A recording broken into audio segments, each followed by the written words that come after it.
Can you be good without God? Let's find out. Absolutely astounding. There you have it. Undeniable proof that you can be good without believing in God. But wait, the question isn't, can you be good without believing in God? The question is, can you be good without God? See, here's the problem. If there is no God, what basis remains for objective good or bad, right or wrong? If God does not exist, objective moral values do not exist. And here's why. Without some objective reference point, we have no way of saying that something is really up or down. God's nature provides an objective reference point for moral values. It's the standard against which all actions and decisions are measured. But if there's no God, there's no objective reference point.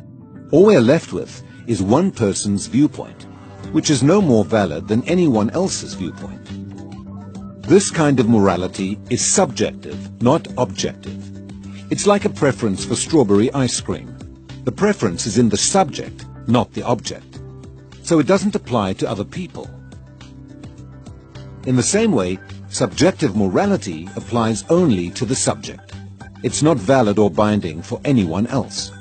So, in a world without God, there can be no evil and no good, nothing but blind, pitiless indifference. God has expressed his moral nature to us as commands.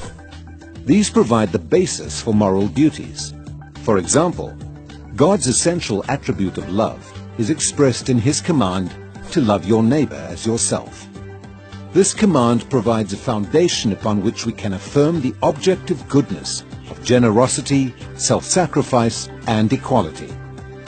And we can condemn as objectively evil greed, abuse, and discrimination. This raises a problem. Is something good just because God wills it, or does God will something because it is good? The answer is neither one. Rather, God wills something because he is good. God is the standard of moral values, just as a live musical performance is the standard for a high-fidelity recording. Without your love. The more a recording sounds like the original, the better it is. Likewise, the more closely a moral action conforms to God's nature, the better it is. But if atheism is true, there is no ultimate standard. So there can be no moral obligations or duties. Who or what lays such duties upon us? No one. Remember, for the atheist, humans are just accidents of nature, highly evolved animals. But animals have no moral obligations to one another. When a cat kills a mouse, it hasn't done anything morally wrong. The cat's just being a cat. If God doesn't exist, we should view human behavior in the same way. No action should be considered morally right or wrong. But the problem is, good and bad, right and wrong, do exist. Just as our sense experience convinces us that the physical world is objectively real, our moral experience convinces us that moral values are objectively real. Every time you say, "Hey, that's not fair, that's wrong, that's an injustice," you affirm your belief in the existence of objective morals.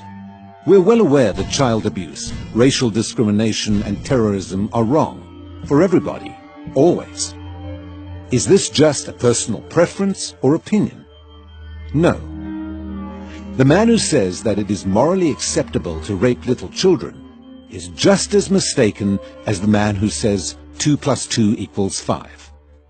What all this amounts to, then, is a moral argument for the existence of God. If God does not exist, objective moral values and duties do not exist. But objective moral values and duties do exist. Therefore, God exists. Atheism fails to provide a foundation for the moral reality every one of us experiences every day. In fact, the existence of objective morality points us directly to the existence of God.